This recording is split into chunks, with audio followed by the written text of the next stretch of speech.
안녕하세요.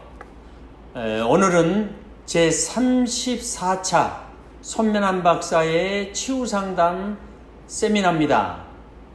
코로나로 인해 가지고 저희들이 우리 학교의 강단에서 대면 강의로 하지 못하고 결국은 유튜브 동영상을 통해서 여러분을 뵙게 됐습니다. 아무쪼록 여기에 참여해 주신 여러분에게 감사의 말씀을 드리면서 오늘 좋은 시간이 되시기를 바랍니다.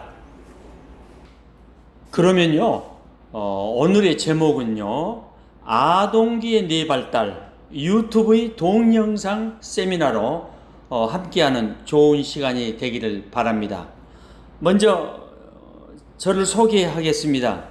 저는 한국상담개발원장이면서 이 경기대학교 뇌심리상담 전문연구원의 주임 교수로 우리가 사역을 하면서요, 미국 코헨 대학교 상담대학원장직을 맡으면서 국제 총장까지 겸임을 하고 있습니다.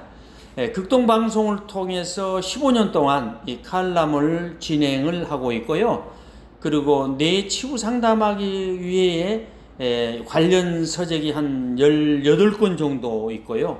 또 목회 정신병리학 등 이런 책들이 한 10권, 그리고 인지행동치료 등등 해서 44권의 저서를 가지고 있습니다. 오늘 우리가 강의를 시작하는데 먼저 이제 중요한 부위가 있는데, 이 태아기의 뇌발달 있잖아요. 태아기 때는 이제 우리가 그 신경세포, 뉴런이죠. 이제 생성이 되고 뉴런이 이동이 되고 가지치기도 합니다. 그러나 또 우리가 태어나면서도 뉴런이 이제 이동도 하고 가지치기도 하고 이제 시냅스 연결도 하고 다 그런 거거든요. 그런데 뇌 발달 과정에서 아주 중요하게 나타나는 그 성경적인 단어가 있는데요. 그것이 이제 나아르라는 단어입니다. 나아르. 영아기 때 우리가 나아르라는 단어를 썼습니다. 갓난아이, 또 우리가 아이, 잠언서 22장 6절에 보면 그렇게 썼죠. 그리고 유아기에도 그렇게 썼습니다. 유아기를 우리가 이제 3세 내지 7세로 제가 분류를 하고 있는데요. 그때는 어린이, 또 어린애 뭐 이런 식으로 표현이 됐고, 아동기에서는요 8 내지 14세로 우리가 분류를 하는데 소년, 소녀 이렇게 이제 분류를 하는 단어입니다. 그래서 성경에도 나르란 단어가 영아기 때, 유아기 때, 아동기 때 이렇게 한꺼번에 이제 쓰여져 있고요. 또 청소년기까지 쓰여지는 단어입니다. 그런데 오늘 강의는 아동기 강의니까 영아기, 유아기, 아동기를 포함하는 그런 강의가 되겠습니다. 영아기에 우리가 이해를 하기 위해서 아주 오늘 교재를 하나 소개해 드리겠는데요. 최신 뇌치유 상담하기라는 책이 있습니다. 이제 뭐 제가 지었는데요. 오늘의 이제 교재입니다. 여러분들이 이제 강의를 다 들으시고 난 다음에 더 이제 필요하시는 내용이 필요하다 할 때는 이런 책을 또 참고해서 우리가 볼 수가 있고요. 그리고 이것은 이제 뇌 발달은 너무 중요해서 다른 네 가지의 책에서도 이제 소개를 하고 있는 것입니다. 자, 그러면은 먼저 이제 영아기의 뇌 발달에 대해서 말씀을 드립니다. 자, 여러분 이렇게 그림을 보시면은 출생할 때 뇌를 보세요. 그러면 수상 이제 돌기가 뭐 점선처럼 이어져 있잖아요. 그리고 6개월 되면 약간 더 이제 많이 있지만은 이제 2세를 보죠. 이제 2살, 우리나라로 말하면은 3세입니다. 이때는요, 수상돌기를 이제 합쳐서 시냅스까지 연결이 되는데요. 아주 무성한 숲을 만들어집니다. 그래서 이제 이런 기간을 우리가 민감기라고 그러는데, 결정적인 시기라고 그러는데, 이때가 이제 제일 중요한 겁니다. 그래서 이제 우리는 이제 만 2세, 여기서는 책에서는 그러죠. 우리나라 나이로는 말하면 이제 보통 이제 3세를 얘기를 하거든요. 그래서 어떤 책에서는 뭐 3세, 2세 이렇게 이제 얘기를 하니까 여러분들이 이제 이해를 하면서 들어야 됩니다. 저희들도 때로는 2세 얘기할 때도 있고 3세를 얘기할 때가 있습니다. 그런데 이제 벌써 4세가 되어버리면요, 시냅스 연결 속도가 상당히 적어집니다. 그래서 2세 때, 2살 먹을 때 아니면 3살 먹을 때 이때 신경세포와 신경세포의 연결 지점이 바로 이제 시냅스인데 시냅스가 폭발적으로 이제 증가를 한다고 하는 것을 우리가 기억을 해야 되겠습니다. 전체적으로 우리가 영악의 뇌 발달을 보면요, 방금 얘기했지만 뇌가 폭발적으로 발달하는 그런 시기다. 보통 그게 이제 2세 또는 3세라고 그랬죠. 그리고 뇌가 이제 급성장하고요. 이 영악기는 뇌의 전 영역이 아주 골고루 이제 발달되는 그런 시기입니다. 그래서 중요한 거예요. 그리고 갓 태어난 신생아의 신경세포는 아직은 미숙합니다. 미숙하지만 이제 좀 더 성장하면서, 이제, 완전한, 뉴런이 되거든요. 이제 이런 것을 기억을 하고요. 또, 이제 우리가 이제 정보가 들어오면은 수상돌기에서 정보를 받아가지고 축색돌기로 이제 보내줍니다. 그래서 이제 다음에 세포하고 신경세포가 연결이 되는데 이때 그 전선이 있습니다. 전선. 전선으로 말하면은 피막이죠. 피막 역할을 하는 것이 이제 미엘린인데 수초 형성이 아직은 덜 되어 있다고 하는 거. 그리고 이제 뇌간과 변형계의 일부인 편도는 정상이 이제 활동을 한다고 하는 것입니다. 그래서 편도는 우리가 감정의 뇌거든요. 감정의 뇌는 이미 태어나면서 이미 발달이 다 되어 있다고 하는 거, 이런 걸 기억을 해야 되겠습니다. 자, 그러면 이제 영아기에 태어나서 3세 뇌 발달을 보면요, 전체적으로는 감각 기능을 통해서 뇌가 발달하는 시기입니다. 다시 말하면 촉각이라든가 시각이라든가 그리고 청각이라든가 미각, 이런 촉각 자극을 통해서 뇌가 발달하기 때문에 이 촉각 자극은요, 뇌 발달에 아주 시금석이 되어지는 것입니다. 그래서 태어나면서 우선 촉각으로부터 오는 정보가 우리 두뇌에 입력이 된다고 하는 것입니다. 그래서 이 촉각은요, 우리가 감각 기능 발달의 첫 번째 단계다. 그렇게 중요한 것입니다.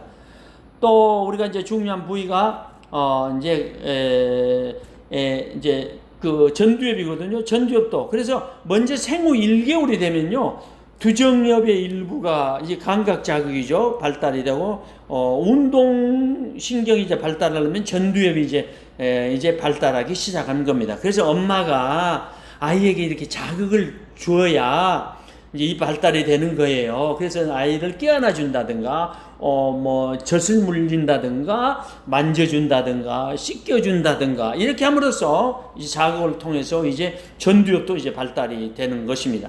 이제 생후 이제 한 3개월 정도 되면요, 측두엽하고 후두엽이 발달됩니다. 양쪽 귀 위가 이제 측두엽이고요, 머리 뒤쪽이 이제 후두엽입니다. 그러니까 이것이 이제 발달이 잘 되도록 우리가 자극을 줘야 되는 거예요. 그래서 아주 중요한 시기가 되고요. 생후 8개월 되면 이제 또 전두엽이 또 발달이 됩니다. 그래서 우리는 이제 피부 자극을 통해서 이제 사랑을 느끼고요. 또 피부 자극을 통해서 의사소통을 하고요. 이렇게 자극을 통해서 새로운 경험을 하게 되면서 뇌가 발달하는 겁니다. 그리고 생후 이제 12개월 되면 인지기억이라든가 회상기억도 발달이 된다고 하는 것을 우리가 꼭 기억을 해야 되겠습니다. 다시 한번 말씀을 드립니다만, 시냅스, 아까는 뇌를 이제 전체적으로 뇌 신경세포를 얘기했는데, 2세 또는 이제 3세, 이때는 시냅스가 아주 폭발적으로 성장하는 아주 민간기다. 이런 것을 꼭 우리가 기억을 해야 되겠습니다. 그러면 시냅스가 이렇게 폭발적인 접촉이 형성되는 시기를 우리가 이제 민간기라고 그러는데, 영아기에 이 폭발적이고 총체적인 뇌가 이제 발달을 하는 겁니다. 아까 뭐 전두엽이라든가 이제 두정엽이라든가 전두엽의 일부라든가 후두엽이라든가 축두엽이라든가 이런 이제 대상피질이 막 발달을 하죠. 그리고 이제 미엘린이 축적이 되고 시냅스가 폭발적인 접속을 하고 뇌세포가 왕성한 활동을 하면서 우리가 성장을 하고 또 말로 의사소통을 하면서 이제 우리가 성장을 해 가는 것입니다. 그런데 우리가 이제 생후 18개월 또는 이제 24개월, 지금 20개월로 써졌는데요, 한 24개월 정도 되면 이제 언어 능력이 이제 폭발적으로 성장을 하기 시작을 하는 겁니다. 그래서 이제 4세까지 2세, 4세까지를 합쳐서 우리가 언어의 민감기다 이렇게 또 얘기를 하는 것입니다. 그래서 뇌가 이게 폭발적으로 성장한 것을 보면요, 한 달 이내에 또 2달 이내에 그리고 석 달 이내에 뇌가 폭발적으로 이렇게 성장을 한다고 하는 것입니다. 이 언어 발달의 환경도 보면요, 우리가 아이들이 보고 듣고 말하고 체험하고 이런 것들이 뇌에 있는 수상돌기와 신경 회로를 자극해서 좌방구의 언어를 갖다가 이렇게 중추 세포를 갖다가 자극을 시켜줍니다. 그래서 이제 성장을 하게 되고요. 그래서 이제 2살 된 아이는요, 성인보다 훨씬 더 많은 시냅스를 가지고 있습니다. 그래서 성인은 유아기에 60%의 시냅스를 가지고 있을 만큼 이 3세는요, 지금 여기는 이제 2세, 만 2세로 나와 있잖아요. 그래서 2세, 3세, 요때는 이 시냅스가 폭발적으로 이제 증가를 해 간다는 것 우리가 꼭 기억을 해야 되겠습니다. 그래서 이제 영악의 이제 민감기다 이런 말을 하거든요. 또 생후 2, 3개월이면 시각 피질 영역에서 시냅스가 형성이 되고요. 그리고 이제 생후 3 내지 8개월 되면 뇌가 3번 이상의 급성장을 가지고 있습니다. 그래서 새로운 감각 운동에 이제 반응을 하게 되고요. 7, 8개월 정도 되면 성인 수준의 해마가 해마가 생깁니다. 그러나 이제 아직 해마는 기억을 하는 그런 역할을 하는데 그때까지는 아직 성숙되지 않는 해마입니다. 부피는 아주 성인 수준이 됐지만은 아주 기억에 대해서는 아직 미약합니다. 그래서 이제 이걸 꼭 기억을 해야 되고, 그래서 이제 우리가 소아 우리가 기억 상실증 이런 얘기를 하죠. 아기 때는 2살, 3살 밑에 이때는 우리가 기억을 잘 못한 것은 해마 자체는 부피는 성인 수준에 같지만은 아직 성숙되지 않는 해마다. 아직 기능을 잘 못한다. 그래서 이제 기억을 잘 못한 거고요. 아까 잠깐 얘기했는데 18개월부터 24개월에 뇌가 또 급성장하는데 언어 발달에 이제 민감기여서 단어뿐만 아니라 짧은 문장도 이제 구사하고 엄마처럼 옷을 차려입고 흉내내기 놀이도 이제 할 수 있는 그런 시기라고 하는 것입니다. 그 다음에 이제 영악의 뇌 발달에 중요한 것은요, 요때 이제 성격도 결정되는 아주 중요한 시기입니다. 성격이 언제 형성되냐, 우리가 그런 얘기 많이 하잖아요. 그런데 우리가 이제 태어나서 3세 이전에 거의 형성이 됩니다. 그래서 태어날 때 뭐 한 50%, 그리고 이제 한 3세 전에 거의 이제 형성인데 뭐 100%는 아니더라도 이제 형성이 거의 다 돼 간다고 이제 우리가 생각을 하시면 되시고요. 그리고 이제 정서가 발달하는 아주 중요한 시기입니다. 그래서 성격은 유전과 환경에 의해서 형성되기도 하는데요. 우리가 꼭 기억할 것은 그 성격이라는 것은 어떤 조합이 되냐면은 예를 들면 그 신경 전달 물질 있잖아요. 여러분 많이 들어봤죠? 신경 전달 물질. 근데 이 신경 전달 물질의 4가지가 어떻게 조합을 이루냐에 따라서 그 사람의 성격이 결정되는 것입니다. 다시 말하면 에너지 원인 도파민이라는 신경 전달 물질이 부족하면요, 주의력이 결핍증이 이제 오는 그런 신경 전달 물질이거든요. 그리고 창조성이 부족한 사람들은 아세틸콜린이 잘 안 나오죠. 그런데 이런 사람들은 별로 학습장애라든가 기억력의 문제라든가 무기력, 이제 보행에 이제 문제를 일으키고요. 안정감을 유지해주는 가바가 있는데 가바가 좀 부족하면은 어떻게 되냐? 충동적이고 폭력적인 성향이 있다고 하는 것입니다. 그리고 이제 세로토닌이 부족하면은 즐거움을 나타내는 신경 전달 물질이죠. 이런 것이 일어나면 이제 우울 성향이 있고 이제 그런 거거든요. 그러니까 우리가 중요하게 생각을 해야 되고요. 이 영악의 뇌는 아까 처음에 얘기했듯이 촉각 자극을 통해서 뇌가 발달하는 시금석이다. 꼭 우리가 기억을 해야 되겠습니다. 그래서 아기는요, 피부 자극을 통해서 사랑을 느낀다는 거, 그리고 새로운 경험을 하게 된다는 것을 꼭 우리가 기억을 해야 되겠습니다. 그런데 이제 우리가 손바닥에서 보면요, 손가락 끝에 이 촉각 수용기가 있는데 손바닥보다도 3, 4배가 더 수용기가 더 자극적이라는 거죠. 그래서 우리가 손가락 끝으로 촉각을 자극해주면 더 좋다고 하는 것입니다.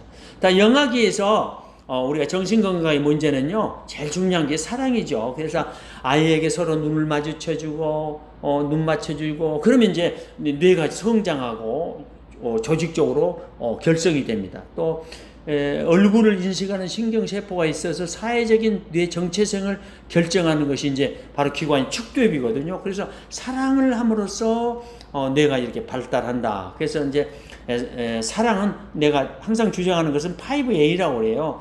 아이를 갖다가 있는 대로 수용을 하고, 그리고 애착 관계를 유지하고, 늘 관심을 가져주고, 칭찬을 하고, 사랑을 하고, 이런 것이 이제 사랑의 5가지 5A인데, 이것을 잘 해줘야 돼요. 근데 우리가 이런 걸 잘 해주지 못하면 영악이 불안이 생기거든요.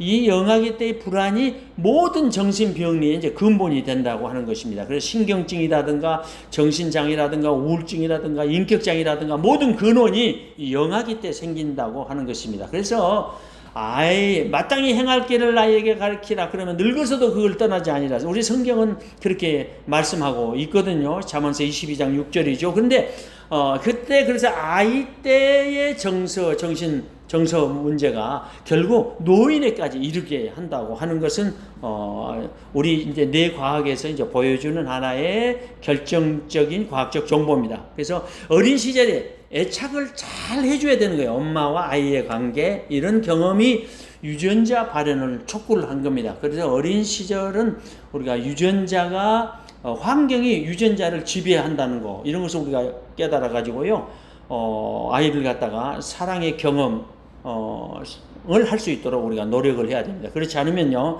우리가 영악의 건강에 문제가 생길 때는 자폐증이라든가 영악의 우울증이라든가 분리분리 장애라든가 반응성 애착 장애라든가 ADHD라든가 이런 것이 생기고요. 어릴 때 우리가 엄마와의 관계를 애착을 형성하지 못하잖아요. 아기 때 태어나자마자 떼어가지고 예갓집에서 살았는데 7, 8살 때 집에 왔다. 그러면 애착 형성이 안 되는 거예요. 그래서 이제 결국 사회적 관계에 문제가 생기는 것을 우리가 과학적 정보를 통해서 얼마든지 알 수가 있고요. 이 0세부터 3세 때 이 TV 비디오 시청 금물이라는 거예요. 그래서 TV 화면의 전환이 빠르기 때문에요, 전두엽에서 영상 처리 속도를 따라가지 못합니다. 그래서 TV 화면의 파장은요, 야외에서 물체를 볼 때보다 아주 좁습니다. 그래서 시각을 풍부하게 자극하지 못한다는 거, 그래서 이제 문제가 됩니다. 그래서 요즘 조사 결과를 보면요, TV는요, 비디오 시청은 오감 중에서 시각과 청각만을 자극한다는 거예요. 그래서 3세 시기에는요, 시냅스 형성이 활발하게 이루어지고, 대뇌 피질의 4가지 엽이 물리적 공사가 이루어지는 뇌의 무게가 급격히 증가하는 시기이기 때문에 TV 화면을 이렇게 계속해서 보게 되면 문제가 됩니다. 그래서 요즘 과학적 정보를 보면 이 하루에 1시간 TV를 갖다 시청을 하게 되면 ADHD에 걸릴 확률이 10%, 하루에 2시간 보면 TV 시청을 하면 20%, 3시간 보면은 30% 이렇게 ADHD가 발생한다는 것이니까 아기 때 이제 주의를 해야 되고요. 아이 때는 이제 감각 자극을 아주 많이 해야 되는 거예요. 그래서 시각과 촉각, 미각을 자극을 해줘라. 그래서 늘 안아주고 감각을 자극하고 편안하게 해주고, 또 편도체 기타 정서 안정이 될 수가 있는 것입니다. 그리고 책을 많이 읽어주면서 말을 걸어주고 노래도 불러주고, 그렇게 함으로써 풍요로운 환경을 만들어줘야 오감이 잘 발달을 한다는 것입니다. 그래서 사랑의 양육이 절대적으로 필요한 시기다. 그래서 형제간에 가고 이렇게 가족끼리 얘기하고 하는 것들이 대단히 중요합니다. 그리고 이제 태어나서 이 3세 미만에는요, 주 양육자를 2번 바꾸면 안 된다고 이제 미국 소아과학회에서 얘기를 하고 있습니다. 그리고 아이들이 최대의 적은 아까 얘기했죠, TV 보는 거, 그리고 무관심 학대입니다. 그리고 아이의 가장 큰 스트레스도 TV 보는 거, 무관심 학대라는 점을 우리가 꼭 기억을 해야 되겠습니다. 첫 시간은 여기서 마치고요, 잠깐 또 쉬도록 하시겠습니다. 감사합니다. 두 번째 시간에는요, 유아기의 뇌에 대해서 얘기를 하려합니다. 유아기의 뇌는요, 3세부터 이제 7세를 이렇게 얘기를 하고 있습니다. 3세부터 7세의 뇌 발달은 대단히 중요한데, 이 종합적인 사고를 담당하는 전두엽이 발달을 이뤄내는 시기입니다. 그래서 이제 4내시 6세는 전두엽이 이제 아주 활발하게 발달을 하는 것입니다. 시각 피질의 시냅스의 길이가 현재 높고요. 근육 운동 조절 능력이 현저하게 발달하는 그런 시기입니다. 또 이제 우리가 이제 유아기 하면은 유치원에 가는 그런 시기 아니겠어요? 그래서 이제 인간의 도덕성이라든가 인간성, 인성, 애절교육 이런 것들이 이제 필요하고요. 또 하나 이제 중요한 거는 이때 아이들은요, 남성은 아버지를 동일시하고요, 또 여자아이들은 어머니를 동일시를 해야 성적 형성에 이제 잘 되어진다는 걸 꼭 기억을 하시고요. 그리고 이제 신경 신호를 받아들이는 수상 돌기가 이제 5, 6번째가 이렇게 이제 뻗어 간다고 하는 것입니다. 그리고 이제 3세 때 다시 말하면 이제 이제 우리는 2세라고 하지만 이제 3세 때부터 신경 자아내가 이제 상당히 발달합니다. 그래서 처음에 태어났을 때는요, 우뇌가 발달이 되어지고요, 이제 3세, 만 2세 이렇게 얘기하는데, 이때는 이제 자방구, 자아내가 이제 발달하기 시작을 하는 것입니다. 우리가 이제 아기들이 종합적 사고를 담당하는 전두엽이 발달하기 때문에 이제 무슨 잘못을 했다든가 이제 매를 든다든가 할 때는 이제 이때는 매를 들 수가 있습니다. 이게 때리는 개념이 아닙니다. 이거는 아이의 교육에 관계되는 문제거든요. 엄마가 이제 분노를 가지고 아이를 때리면 그거는요, 분노의 매는 대단히 무섭습니다. 그러니까 우리가 성경에도 우리가 아이들한테 분내게 하지 말라 그런 성경 있잖아요. 화를 내서 아이가 분이 나게 한 게 아니라 그 매를 통해서 아이의 잘못을 깨닫게 해주는데 큰 의미가 있는 거지, 엄마의 화풀이를 하는 매가 되어서는 안 된다고 하는 걸 우리가 기억을 해야 되겠습니다. 그리고 나서 이제 이 유아기의 뇌를 보면요, 언어 발달이 이제 확실하게 일어나는 민감기라고 그랬죠. 그래서 아이들 뇌 발달에 따른 언어 교육, 외국어 교육 특히 시킬 때 이제 조심을 해야 됩니다. 그러니까 3 내지 7세가 이제 아이들이 외국에 가면요, 그 나라 언어를 완벽하게 소화할 수 있다고 하는 거예요. 그런데 우리가 미리서부터 우리 한국에서 미리서부터 막 3세부터 그냥 아기를 언어 교육을 시키다가 이제 잘못된 경우가 많이 있거든요. 그래서 언어 교육을 꼭 시키고 싶다면 7세 정도가 제일 안정감이 있다고 이렇게 저희들이 보고 있습니다. 그리고 이제 11세부터 15세 정도는 50% 다른 나라의 언어를 활발하게 발달시키는 프로테지는 50%고요. 17세 이상 우리가 외국어를 배우면요, 3분의 1 수준밖에 안 된다고 하는 것입니다. 이런 것을 이제 꼭 기억을 했으면 좋겠고요. 그 다음에 이제 세포 간의 시냅스, 아까 얘기했죠. 이 폭발적인 성장이 이제 3, 4세에 일어나는 거예요. 그러니까 만으로 하면 2 내지 3세죠. 우리나라 말로 하면 3, 4세고요. 그래서 4살이면 신경세포 간의 시냅스가 급속도로 이제 폭발적으로 증가한다. 4살이면 시각피질의 시냅스 밀도가 높아지고 11세가 되면요, 전두피질 시냅스가 늘어난다. 그리고 뇌세포의 신진대사가 이게 성인보다 2배 빠른 속도로 포도당이 연소됩니다. 그러니까 아이들 3살, 4살 때 보세요. 가만히 있지 않잖아요. 그냥 집에 가가지고 있으면 아이들이 그냥 할아버지 그냥 앉아있는 데 가서 푹 앉으면 할아버지 깜짝 놀랄 할 때가 있죠. 그러니까 아이들은 가만히 있지는 이때요. 그래서 포도당 연소가 성인보다 2배 정도 이렇게 높다고 하는 것입니다. 그리고 이제 근육 운동 조절 능력이 이제 발달하는 시기입니다. 왜냐면요, 이게 이제 전두엽이 발달해서 그러는 거예요. 깡충깡충 뛰고 춤도 추고 뭐 2벌 자전거를 탈 수도 있고요. 물 위에서도 이렇게 누운 채로 떠 있을 수도 있습니다. 그리고 낮은 언덕에서는요, 스키도 탈 수 있다고 하는 것입니다.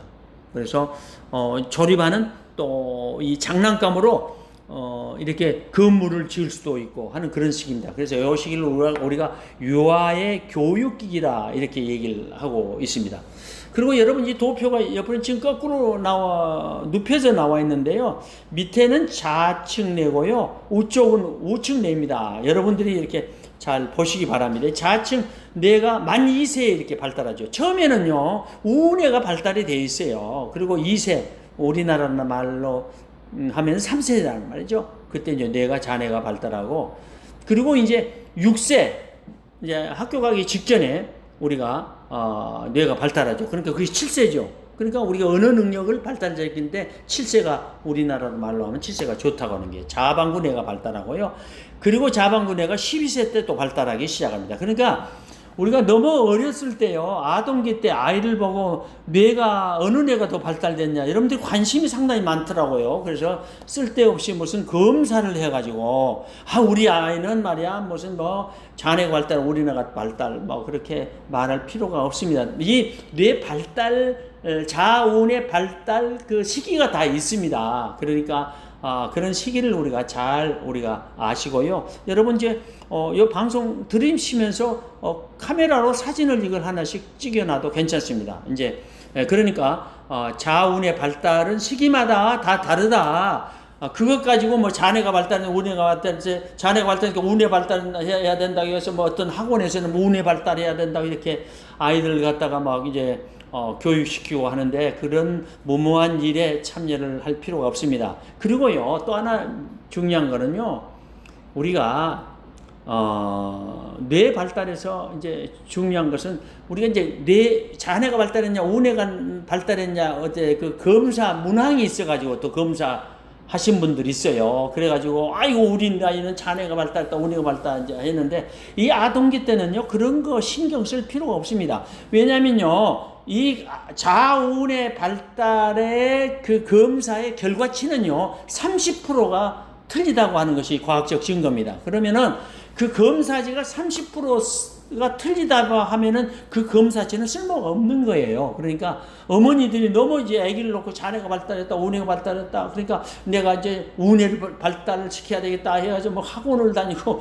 그런 어처구니 없는 일들이 벌어지고 있습니다. 이런 것들이요 60년대에서 일어나는 그런 하나의 학풍이 아닌가 제가 생각을 합니다. 그래서 저희들이 이제 EBS에도 저를 찾아와가지고 이런 질의를 했습니다. 어떤 사람들은 그림을 손바닥을 그려가지고 또 어떻게 자네가 발달했는데 여러 가지 방법들이 있는데 이런 것들은 우리가 좀 조심을 좀 해야 되겠다고 하는 것입니다. 그리고 유아기의 이제 정신 건강을 보면요 거울 신경세포가 가장 활발한 시기입니다. 이걸 꼭 우리가 알아야 돼요. 이제 거울 신경세포라는 것은 1990년대 말 이탈리아에서 이제 과학자들이 실험하다 나온 건데 우연히 나온 겁니다. 원숭이가 포도를 이렇게 먹고 있는데요. 포도를 먹고 있는데 이것을 관찰하는 원숭이도 이걸 보고 있는 원숭이도 똑같은 지점에서 뇌세포가 발화하더라는 거예요. 그러니까 먹는 사람뿐만 아니라 보는 사람도 똑같은 세포가 발화하다는 것을 우연히 발견했습니다. 그래서 현대 20세기에서요 최고의 발견이 거울 신경세포다 이렇게까지 얘기를 하고 있습니다. 그러니까 우리가 대뇌피질이죠. 대뇌피질이 뭐 전두엽이라든가 또 축두엽이라든가 두정엽이라든가 이런 데서 이제 그런 거울신경세포가 이제 발달한다는 것이 밝혀지고 있습니다. 그러니까 우리가 아이가 엄마가 어떤 행동을 보여주느냐에 따라서 모방을 하게 된다고 하는 거예요. 우리가 모방. 그리고 엄마의 행동과 이게 어떻게 반응하느냐에 따라서 아이의 뇌세포가 이제 발달이 된다고 하는 것입니다. 그러니까 이걸 우리가 잘 알고 계셔야 돼요. 그러니까 엄마의 행동이 얼마나 중요하겠어요. 우리 환경이 얼마나 중요하겠어요. 집안의 환경이죠. 꼭 엄마뿐만 아니라 아빠의 환경도 중요하죠. 다 중요하죠. 양육자의 환경이라고 넓게 얘기를 하겠습니다. 그러면 그 양육자의 모방을 하는 전성기라고 하는 거죠. 아버지가 우리가 의사면 뭐예요? 청지기 갖고 놀잖아요. 그렇죠? 그러면 아이도 청지기 갖고 노는 거예요. 거울신경세포가 이제 가장 활발한 시기 때문에 그러다가 이제 의사가 되고요. 그럽니다. 목사님이 어떻게 되냐고요? 아버지가 목사님이면 맨날 설교하면요. 그걸 보면 우리가 동일시 현상이 일어난다든가 모방을 한다든가 그러면 거울신경세포가 발달할 수가 있다고 하는 것입니다. 그러니까 언어 발달이나 이런 거 부모의 모방이라든가 이런 것들을 통해서 뇌가 발달한다 하는 것을 우리가 꼭 깨달아야 되겠습니다. 특별히 이럴 때 우리가 정신건강에 문제가 많이 있습니다. 반항성 도전장애라든가 수동 공격성 인격장애라든가 이런 것이 초석을 이루는 거예요, 이때가. 그리고 반응성 애착장애 ADHD라든가 병적 동일시가 이루어지면요, 동성애, 성혐오증, 성도착증 이런 것도 일어날 수가 있어요. 그래서 아이는요, 남자아이는 아버지를 갖다가 잘 동일시하고요, 여자아이는 어머니를 잘 동일시함으로써 성 역할을 잘 해야 되겠고요. 또 3세 내지 6세 이때가 이제 감각의 민감기라고 이렇게 또 얘기를 합니다. 그래서 외부 세계와 관계 맺는 감각기관을 잘 발달시키고 그 기능을 세련되게 완성해 나가는 시기다. 그래서 우리가 보고, 시각이죠, 듣고, 청각이죠, 만지고, 촉각이죠, 냄새 맡고, 후각이죠, 맛보고, 미각이죠. 이렇게 해서 눈, 귀, 피부, 코, 혀 등의 감각기관을 자극해서 뇌를 발달을 우리가 시켜줘야 된다고 하는 것입니다. 그래서 감각기관을 잘 발달시킬 수 있는 아주 유일한 시기다는 것을 우리가 기억을 해야 되겠습니다. 또 이제 유아기예요. 우리가 이제 3세에서 7세 이제 정신건강의 문제는요, 인터넷 게임이에요, 인터넷 게임. 인터넷 게임을 하게 되면요, 뇌 발달 장애가 옵니다. 게임을 하게 되면요, 이제 중독되기가 쉽고요. 어릴 때 우리가 인터넷 게임을 오래 하잖아요. 그러면 중독되기가 아주 쉬워요. 왜냐하면 뇌는 그 민감기요, 연약한 시기라고 하는 거예요. 아주 가소성에 아주 예민한 시기거든요. 아이들은 그 뇌 발달에서 가소성이라는 것은 환경이나 경험이 뇌를 변화시킨다고 하는 거예요. 어떤 생각을 했는 것도 부정적인 생각을 하면 부정적으로 뇌가 되어버려요. 이 가소성의 원리가요. 그러니까 어떤 생활을 했느냐, 어떤 체험을 했느냐, 그건 대단히 중요한 겁니다.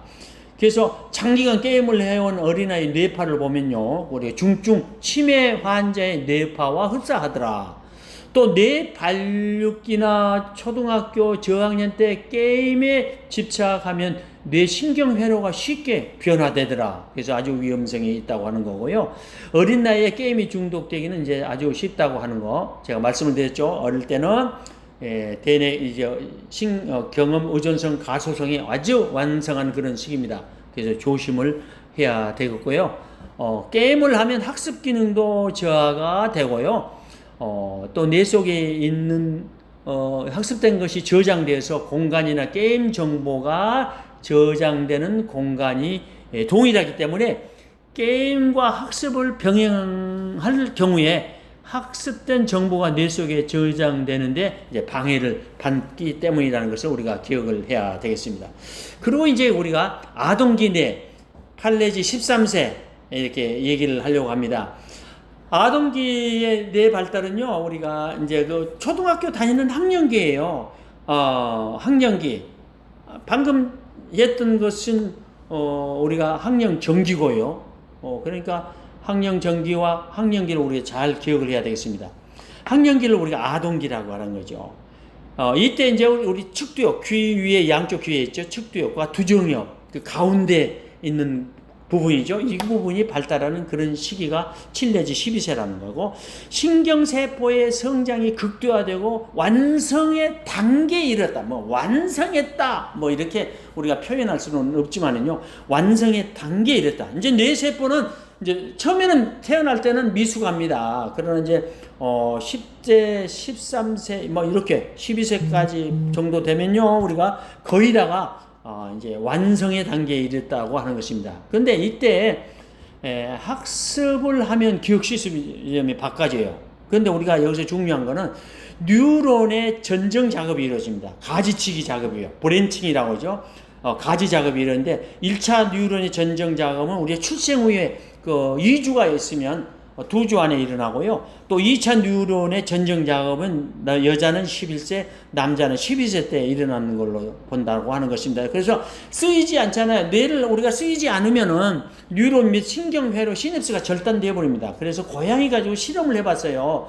그래서 눈을 한쪽 가려놨잖아요. 가려가지고 안 쓰니까 그 고양이의 한쪽 눈이 영원히 실명이 되더라. 그런 연구 결과가 있습니다. 그래서요, 우리가 인간은 실험할 수가 없습니다. 그러니까 이제 아주 조심을 해야 된다는 거예요. 그래서 쓰이지 않는 뉴런은 신경 절단, 시냅스를 갖다 절단시킨다, 브랜칭을 시킨다는 걸 기억합니다. 그러니까 우리가 보고 듣고 말하고 이 모든 피부 감각의 모든 뇌를 잘 쓰도록 이렇게 노력을 해줘야 돼요.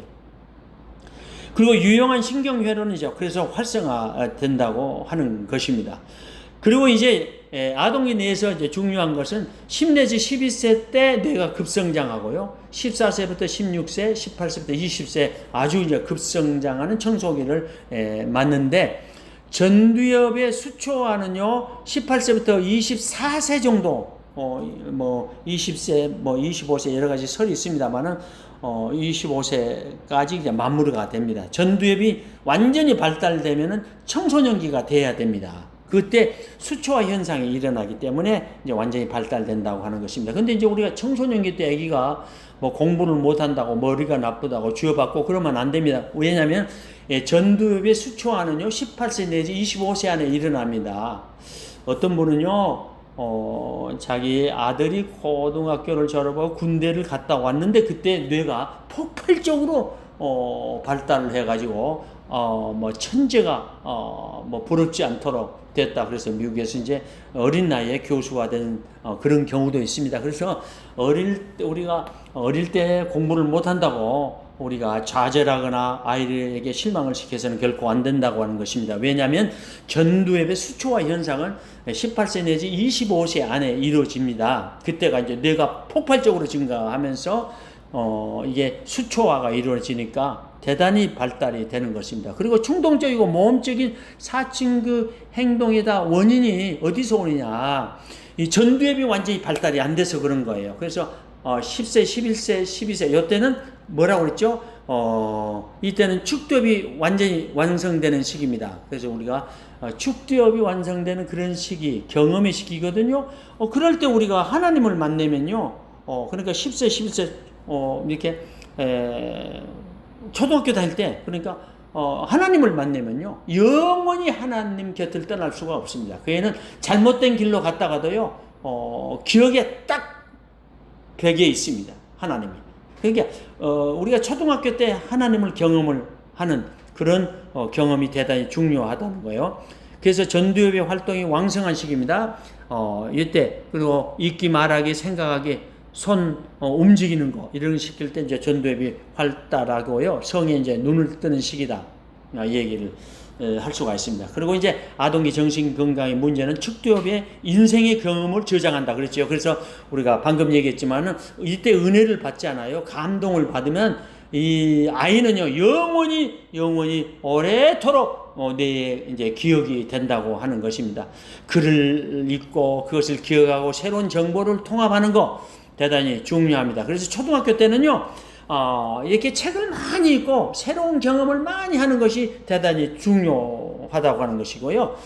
또 두정엽, 논리적, 입체적 사고를 담당하는 것이죠. 그래서 논리적 사고나 공간, 지각 능력을 키우는 활동이 대단히 효과적입니다. 그래서 수학이라든가 과학을 통해서 우리가 발달을 시키고요. 또 입체적, 공간적 사고를 발달시키는 학습이 또 필요하죠. 그럴 때는 이제 퍼즐 게임을 한다든가 도형을 맞춘다든가 이런 게임을 함으로써 아동기의 뇌를 발달시키고 있습니다. 그리고 이제 이 아동기는요 자아 성장의 결정적인 시기다. 그래서 중요한 시기입니다. 그리고 시각을 담당하는 후두엽이 발달하는 시기입니다. 그래서 12세 이후에는 후두엽이 발달합니다. 그러다니까 아이들이 이제 이때 되게 되면 그래서 막 연예인들이 어떤 옷을 입었느냐, 뭐 또 어떤 그 귀걸이를 했느냐, 머리를 어떤 물을 들었느냐, 뭐 이제 이런 것에 관심이 대단히 많죠. 그래서 이제 우리가 그럴 때 이제 아동기 때부터 일어나는 현상입니다. 청소년기까지. 그래서 그 가수들을 모방하는 것은 왜냐하면은 이제 시각에 담당하는 후두엽이 이제 발달을 하기 때문에 그런 현상이 일어납니다. 그래서 이제 청소년기 때는 막 그 무릎이 또 뭐 이렇게 뭐지 해겨졌다고 그러나요? 그런 청바지를 또 입고 다니기를 좋아하고 우리가 이제 그것이 이제 청소년들이 갖는 뇌 발달과 이제 바로 연결이 돼서 그렇습니다. 이때 우리가 ADHD라든가 또 학교 공포증이라든가 학습장애라든가 불안장애, 이런 부적응 행동, 이런 것에 이제 우리가 조심을 해야 됩니다. 자, 아동기 때 나타나는 정신 건강을 보면요, 우리가 반사회적 그 성격 우리가 많이 들어봤잖아요. 이런 성격이 도의화 시켜놨는데 이게 하루아침에 나온 게 아니에요. 그러니까 태어날 때 좀 까다로운 기질을 갖고 있더라. 그래, 학령정기에 가서는 과잉 활동을 하고, 학령기 가서는 아동기죠. 학령기 가서는 아주 그 반항성이 있고, 그리고 청소년기 가가지고는 품행한 행동을 한다든가, 그리고 비행을 한다든가, 그리고 나서 이제 성인기 가면 반사회적 성격이 된다고 하는 것입니다. 그리고 이제 초등학교 때 우리가 아이들 보면, 우리가 이제 아동기가 초등학교 때 보면 집중력 장애에 3 내지 5%가 있다고 하는 거고요. ADHD도 마찬가지야. 3 내지 5%입니다. 언어 장애도 초등학생 3 내지 5%가 있고, 학습 능력 결함도 초등학생들의 한 5%가 있다고 하는 것입니다. 이런 것들을 기억한다면 아동기 때 정신병리가 많이 발생할 수 있다고 하는 것입니다. 아동기의 노예를 우리가 마치면서 우리가 어릴 때 뇌 발달이 얼마나 중요하냐, 지금까지 했던 것을 다시 종합해서 말씀을 드리려고 합니다. 뇌 기능의 원리를 우리가 알아야 돼요. 어릴 때는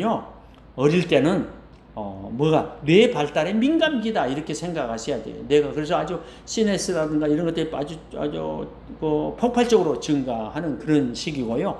경험 의존적 가소성이 왕성한 시기다. 그러니까 가소성이라는 것은 유연성이에요. 뇌는 대단히 유연합니다.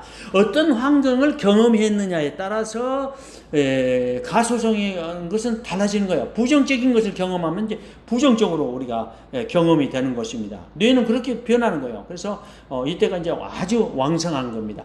이성이 딱 이렇게 발달이 다 됐으면요, 그럴 수가 없어요. 이것은 잘못된 것이다, 그러면 그런 행동을 안 하면 되는데, 이 아이 때는 그런 게 아니에요. 경험 의존적에 의해서 가소성이 움직여지는 게기 때문에 그때가 이제 왕성하니까 우리가 좋은 모범된 행동, 좋은 환경, 풍성한 환경, 사랑의 환경, 이런 것들을 통해서 이제 가소성이 발달을 한다는 거고요. 그리고 활발한 거울신경세포가 만들어진다. 대뇌 피질에 활발한 거울신경이 만들어지니까 우리가 좋은 환경, 좋은 양육자, 이런 것을 본을 보면서 우리가 자라간다고 하는 것이고요. 그리고 이제 하나 중요한 거는요, 후성 유전이라는데, 우리가 어릴 때의 경험이 결국 후선 유전 쪽으로 지배를 한다는 거예요. 유전자를 지배를 해요. 그래서 요즘 우리가 밝혀진 것은 유전자 안에는요, 후성 유전 특징이 내재되어 있습니다. 그래서 우리가 이럴 때 좋은 경험을 해야 돼요. 좋은 환경 속에서 우리가 자라나야 된다고 하는 것이요. 그래서 이런 좋은 환경, 좋은 경험이 유전자를 지배해서 우리를 건강하게 만든다는 거예요. 그러니까 저희들이 왜 이렇게 치유상담 세미나를 하냐. 지금 저희들이 34차 세미나인데요. 이것들 놓치지 않고 아무리 대면 교육이 상실되어 가도 이렇게 유튜브를 통해서 동영상을 통해서라도 자꾸 모든 우리 성도들에게 또 이렇게 우리 국민에게 이렇게 알리고자 하는 것은 바로 이런 거예요. 우리가 현재 가지고 있었던 이런 경험이 부정적인 경험이 유전자를 지배해서 우리가 생명이 끝날 때뿐만 아니라 후대 3대까지 우리가 지배가 된다고 하는 것입니다.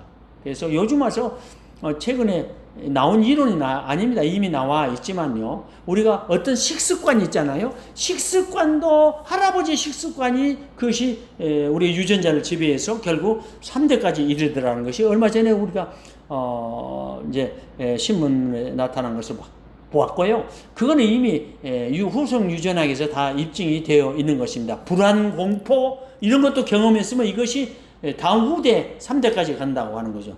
그리고 이제 우울이라든가 또 조현병이라든가 이런 것도 이제 다 후성 유전학으로 지금 풀고 있다고 하는 것입니다. 그래서 이렇게 세미나를 이렇게 하는 것은 빨리 이런 것을 경험해서 좋은 환경을 우리가 만들어 주어서 자손 만대에 우리가 건강을 유지하자는 그런 목적 때문에 이렇게 치유 상담을 하고 있는 것입니다. 아동기 때 뇌 발달의 이제 원리 중에 하나가 모성 관심이에요. 그러니까 양육자의 그 엄마의 관심과 행동이 결국은 뉴런을 성장시켜 준다고 하는 것입니다. 그리고 관심이 없으면 뉴런이 죽어버려요. 교세포도 죽어버리고요. 그리고 이제 BDNF가 이제 발현이 활성화된다고 하는 건데, BDNF는 뭐냐? 뇌 신경세포의 영양인자입니다. 뇌도 영양인자가 있어야 잘 좋아지는 거예요. 근데 이것이 이제 발현하는데 좋아진다고 하는 거고요. 이제 신경가소성에서 유전자를 발현을 역할을 하고 HP의 축을 갖다가 활성화시켜 준다고 하는 건데 이게 스트레스 축이에요. 그러니까 엄마의 이게 모성 관심이라든가 모성 행동이 아이에게 줌으로써 스트레스를 갖다 예방해 시켜 준다고 하는 것이고요. 그리고 이제 미래 모성 행동, 이 사람이 이제 이 아이가 커가지고 미래 어머니가 됐다든가 그러면 아버지가 됐다든가 그런 것들이 모성 행동이 다 프로그래밍화 되어 있다는 거예요. 그러니까 이런 모성 발달에 모성 관심과 행동이 대단히 중요하고요. 또 뇌 발달에 저해가 되는 것은 모성 분리요. 엄마가 떨어진 거죠. 아기 때 아기 낳자마자 아기가 떨어졌다. 그래서 떨어진 사람은 애착 행동이 결코 할 수가 없습니다. 그래가지고 결국은 성장에서도요 애착 관계, 사회적 관계를 이룰 수가 없는 사람들을 많이 보게 되죠. 그래서 어릴 때 모성 분리가 일어나면 뉴런이라든가 교세포가 사망을 하고요. 해마에서의 BDNF도 감소하고 스트레스 호르몬인 코티솔이 증가하고 앞으로 살아가는데 중독의 위험성, 어떤 중독이 알코올이든지 마약이든지 이게 중독의 위험성이 대단히 크다는 것을 우리가 생각을 해야 되겠습니다. 그리고요 우리가 뇌 발달에 저해가 되는 것이 뭐냐? 무관심, 아이에게 방임, 학대, 스트레스입니다. 또 스마트 게임 이런 것들이 이제 해가 되고요. 우리들에게 가장 영원한 풍성한 환경은 사랑입니다. 그래서 아이들을 있는 그대로 우리가 수용을 하고요. 있는 대로 그리고 늘 관심을 가져주고요. 애착 행위를 보이고 늘 아이를 칭찬하고 사랑을 함으로써 뇌 발달에 건강을 이루는 귀한 축복의 자녀가 되어야 되겠습니다. 지금까지 시청하여 주셔서 참으로 감사를 드립니다.